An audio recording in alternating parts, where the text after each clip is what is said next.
Prophet Muhammad, peace be upon him, said, "A person is likely to follow the faith of his friend, so look whom you befriend." You've probably heard the saying, "You're the average of the 5 people you spend the most time with." Well, today we're going to explore that idea through an Islamic lens. We will discuss the 10 types of people you should avoid and can negatively influence your Islamic faith.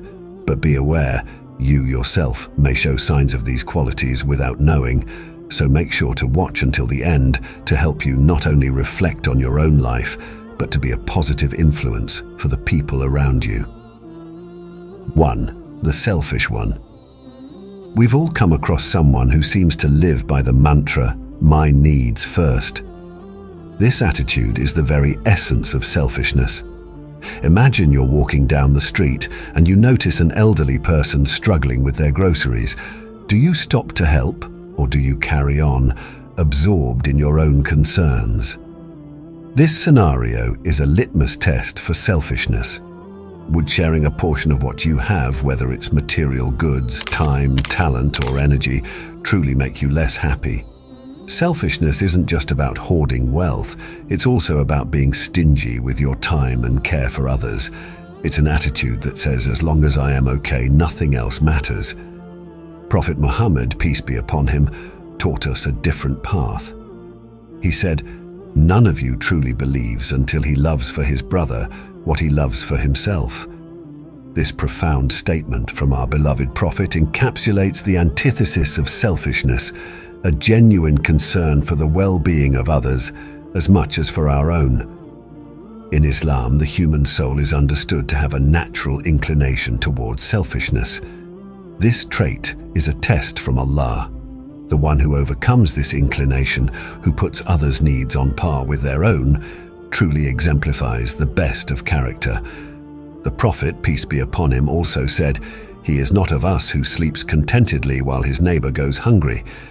This vividly illustrates the Islamic ethos of community and mutual responsibility.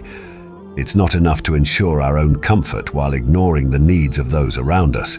Responding to the needs of others, showing empathy, and treating people with kindness are not just moral duties, they also prevent the hardening of the heart. When we empathize with others, when we treat those in need with affection and respect, we combat the cruelty and selfishness that can take root in our hearts. Before type number 2, help us to spread the message of Islam to a wider audience by simply clicking on the subscribe button and sharing your insights in the comments. 2. The lifelong complainer. The next on our list is the complainer, a personality type that is all too familiar to many of us. The chronic complainer is someone who seems to find fault in nearly everything. The weather is too hot or too cold, their job is never satisfying, or the food at a popular restaurant is always subpar.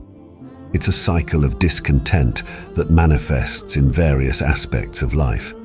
A husband complains about his wife, who in turn complains about him.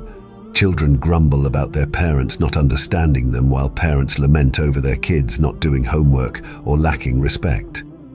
In workplaces, employers and employees often find themselves in a loop of complaints about each other.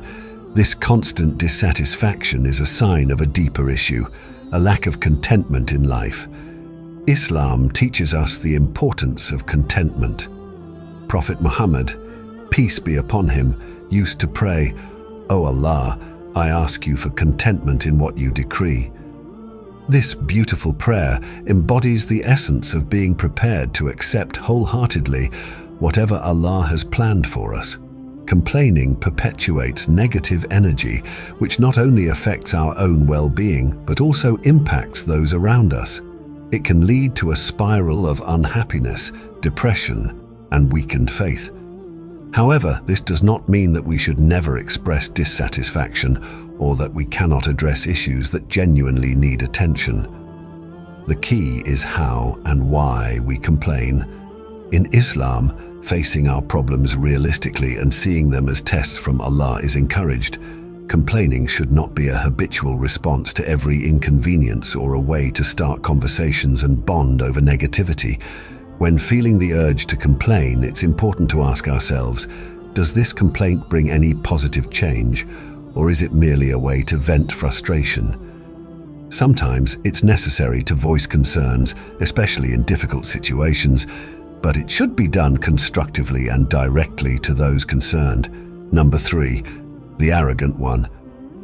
Imagine encountering someone who constantly brags about their successes, looks down on others, and is dismissive of opinions that differ from their own. This is the hallmark of an arrogant person. Arrogance, a trait severely condemned in Islam, is often considered a root of many moral failings. It is the characteristic that led to the downfall of Iblis, the primary devil in Islamic teachings. For those unfamiliar with the story, Allah the Almighty once commanded the angels to prostrate to Adam as a sign of respect. All complied except Iblis, who arrogantly refused, claiming superiority because he was made of fire, while Adam was made of clay. This act of defiance against Allah's command was the first recorded instance of arrogance, and it led to Iblis's eternal downfall. The Prophet Muhammad, peace and blessings be upon him, warned strongly against arrogance.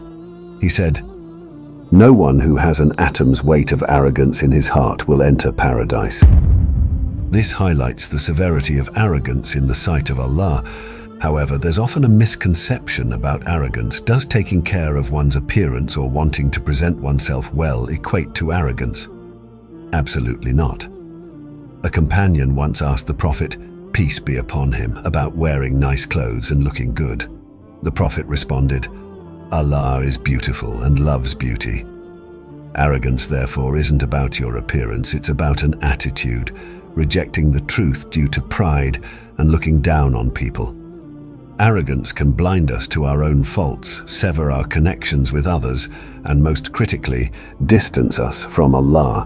It often stems from deep insecurities and a need to assert superiority over others. The Islamic approach to dealing with arrogance, whether in ourselves or others, is through humility and understanding. If you find traces of arrogance within yourself, it's important to remember that all humans are equal in the sight of Allah. No matter our status or wealth, we all come from the same humble beginnings, born of a mother and father. True superiority in Islam lies in taqwa, the consciousness and fear of Allah. 4. The hater. The hater represents a destructive force that can tear communities apart. Hatred and animosity occur when individuals harbor resentment, ill will, and hostility towards each other. Islam teaches us that while we might not control the initial thoughts that enter our minds, we do have the power to choose whether to follow or dismiss these thoughts. Our voluntary thoughts are essentially inward statements, and as such, we are guided to engage in good thoughts or keep our minds silent. In Surah Al-Hujurat 49:11, the Quran provides us with a powerful reminder, "O you who have believed, let not a people ridicule another people. Perhaps they may be better than them." This verse emphasizes the importance of refraining from unjust judgment and ridicule, highlighting the equality of all humans before Allah. Islam teaches that all human beings, having been created from a single pair of parents, Adam and Hawa, Eve, are equal in the eyes of the Lord. Superiority in Islam is based solely on piety and good actions, not on superficial differences like race, color, nationality, caste, creed, or sect. Islam strongly detests and discourages hatred or discrimination of any kind. However, it encourages believers to despise the evil and wrongful actions that people might commit, such as kufr, disbelief, nifaq, hypocrisy, and all forms of evils and falsehoods. This perspective is similar to how a doctor views their patients. They do not hate the patients themselves, but hate the diseases that afflict them. Hatred is a powerful, consuming emotion, often rooted in negative experiences, misunderstandings, or differing beliefs. Although Islam promotes unity and harmony, it recognizes the human tendency to fall into negative emotions, including hatred. However, Muslims are urged to control these emotions and instead embody patience and empathy. In situations where you encounter people, perhaps even within your own family, who are toxic or bear animosity towards you, Islam guides us to draw boundaries respectfully, deal with them wisely, and pray for their guidance. There's a saying that the trees with the sweetest fruits are beaten the most, suggesting that those who face adversity often bear valuable gifts. 5. The envious. Number 5 on our list is the envious, characterized by a feeling of discontent or resentful longing aroused by someone else's possessions, achievements, or qualities. Envy is a destructive emotion that can lead to unhappiness and dissatisfaction with one's own life and blessings. Imagine being in a situation where you see a colleague receive praise for their work or a neighbor buy a new car. Instead of feeling happy for them, you feel a twinge of envy, wishing it were you receiving that recognition or owning that new car. This feeling is what Islam warns against, as it can corrode personal contentment and gratitude. Prophet Muhammad, peace be upon him, taught about the dangers of envy. He said, "Beware of envy, for envy devours good deeds, just as fire devours fuel." This hadith highlights how envy can destroy a person's good deeds and spiritual well-being, much like fire consumes wood. In Islam, envy is considered harmful not only to the individual who harbors it, but also to the society at large. It can lead to hostility and conflict between people, as it often involves wishing that the blessings of others be taken away from them. To combat envy, Islam teaches the importance of contentment and gratitude. We are encouraged to focus on our blessings and be thankful for what Allah has given us, rather than looking enviously at what others have. The Quran says, "And do not wish for the things in which Allah has made some of you exceed others. For men there is a share of what they have earned, and for women there is a share of what they have earned, and ask Allah of His bounty." Quran 4-32. This verse reminds us that everyone has their unique set of blessings and challenges, and we should seek our provision from Allah rather than envying others. 6. The gossip monger. Gossip, a behavior too common in today's world, and one that Islam warns against. Picture the person always eager to share the latest tidbit, irrespective of its truth or the impact it might have. Gossip is akin to a wildfire, rapidly spreading and devouring reputations, relationships, and trust in its wake. The Quran repeatedly warns Muslims about the sins of the tongue. "Do not concern yourself with things about which you have no knowledge. Verily, your hearing, sight, and heart, all of them will be called to account." Quran 17-36. This verse underscores the importance of guarding our speech and being mindful of what we pass on to others. Prophet Muhammad, peace be upon him, provided profound guidance on the dangers of gossip and backbiting. He began by defining what backbiting is, asking his followers if they knew its true meaning. When they looked to him for knowledge, he explained, "It is saying something about your brother that he would dislike." This definition highlights that even if the gossip is true, it is still considered backbiting, and if it is false, it escalates to slander. What if you find yourself caught up in gossip unintentionally? It's important to remember that Allah sees and knows all things. The Islamic approach is clear: either speak well or remain silent.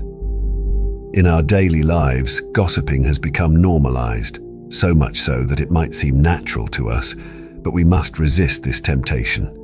When you encounter gossip, remind others of its harmfulness. If they persist, choose to distance yourself. The Quran supports this action, stating, "And when they hear ill speech, they turn away from it." Quran 28:55. This teaches us to not partake in or entertain harmful talk. Additionally, when you come across a rumor, always assume the best about the people involved. If someone's actions appear wrong, try to understand their perspective. This approach can prevent us from dwelling on negativity and spreading harmful gossip. If you engage in gossip, seek forgiveness from Allah and from those you may have wronged. Remember, there are certain situations, like making a legal complaint or seeking help to prevent a wrongdoing, where speaking about someone's actions is necessary, but these are exceptions. 7. The heartless. The heartless is characterized by a lack of compassion and empathy, seemingly untouched by the suffering of others.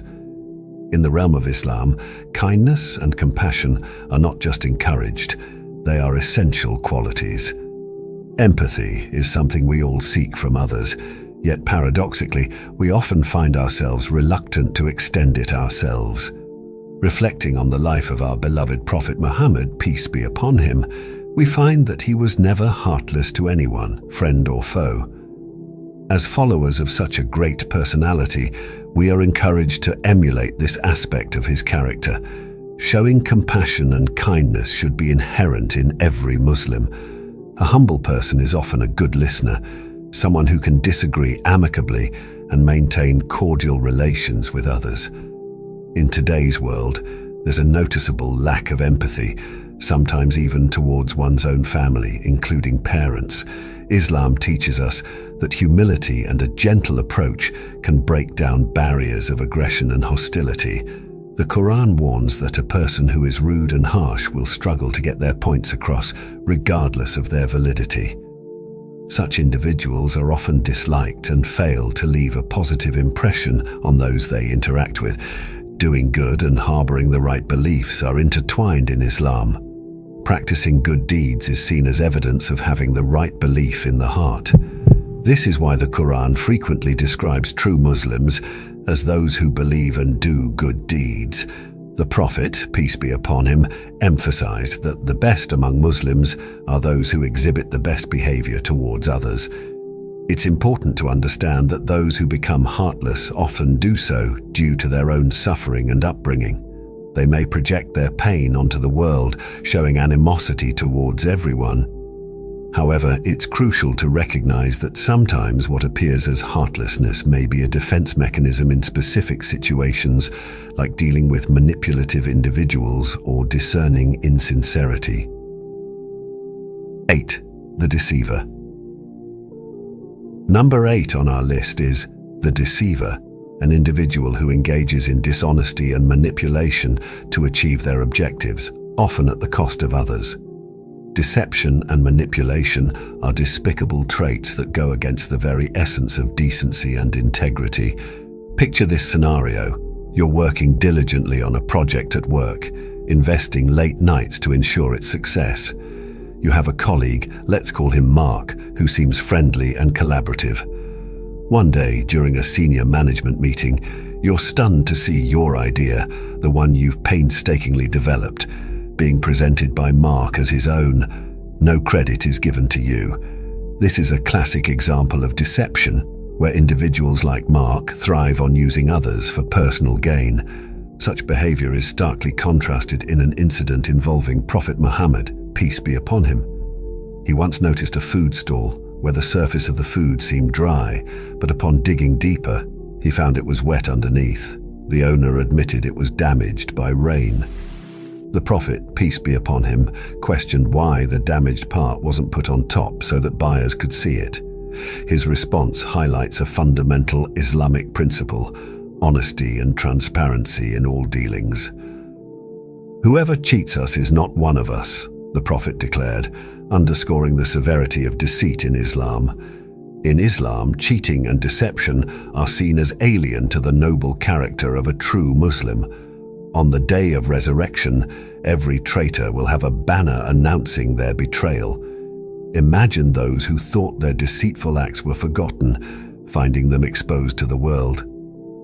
Deception can manifest in various forms, from cheating in exams to dishonesty in business transactions and even in personal relationships. A true Muslim, guided by Islamic principles, avoids deceit, treachery, and lying, regardless of any perceived benefits or profits. Such actions are not only condemned, but are also considered signs of hypocrisy in Islam. 9. The hypocrite. Number 9 on our list is the hypocrite, an individual who presents a false appearance of virtue or religion. Hypocrisy in Islam is considered one of the most dangerous moral failings, as it involves deception not only of others, but of oneself. Consider this scenario. A person publicly displays their piety and adherence to religious practices, but privately they engage in actions that contradict their outward show of faith. This behavior is the essence of hypocrisy. It's not just about failing to practice what one preaches, it's about consciously projecting a false image of righteousness and devotion. Prophet Muhammad, peace be upon him, warned sternly against hypocrisy. He described the signs of a hypocrite. When he speaks, he lies. When he makes a promise, he breaks it. And when he is trusted, he betrays his trust. This description underscores the damaging nature of hypocrisy, where dishonesty, unreliability, and treachery are prominent. In Islam, hypocrisy is viewed as a grave sin because it sows discord and distrust within the community. It undermines the very foundations of integrity and sincerity that are essential in a harmonious and functioning society. The Quran addresses hypocrisy on several occasions, illustrating its seriousness. In Surah Al-Baqarah 2:8-10, Allah speaks of people who claim to believe in Allah and the Last Day, but in reality they do not truly believe. Their hearts are diseased, and Allah increases their disease due to their hypocrisy. To guard against hypocrisy, Muslims are encouraged to align their inner beliefs and intentions with their outward actions. It's about being genuine and sincere in faith, in our dealings with others, and in our adherence to Islamic teachings. 10. The materialist. The last on our list is the materialist, characterized by an excessive or primary focus on material possessions and worldly pleasures over spiritual values. In Islam, this trait is cautioned against, as it often leads to a life driven by greed and superficiality, overlooking the deeper purpose of our existence. Imagine a person whose life revolves solely around accumulating wealth, chasing the latest trends, or indulging in luxurious lifestyles. Their happiness and self-worth are tied to their material possessions. This behavior epitomizes materialism. While Islam does not prohibit enjoying the bounties of this world, it emphasizes moderation and reminds us that the true purpose of life extends beyond mere material gains. Prophet Muhammad, peace be upon him, addressed this issue by teaching the importance of simplicity and contentment. He said, "Richness is not having many belongings, but richness is being content with oneself." This profound statement highlights that true wealth lies in contentment and gratitude, not in the accumulation of material possessions. The Quran also provides guidance on this matter. In Surah Al-Takathur 102:1-2, Allah warns, "The mutual rivalry for piling up the good things of this world diverts you from the more serious things until you visit the graves." This surah reminds us that the pursuit of material wealth often distracts people from their spiritual and moral responsibilities. In combating materialism, Islam encourages believers to focus on their spiritual growth and to use their wealth and resources for the betterment of society. Muslims are reminded to be generous, to share their blessings with those less fortunate, and to remember that everything they have is a trust from Allah to be used in a manner that pleases Him. If you learnt something from this, please let's share it in the comment section below. And if this video has made you realize that you possess any of these qualities, I suggest watching my video on forgiveness. May Allah forgive us.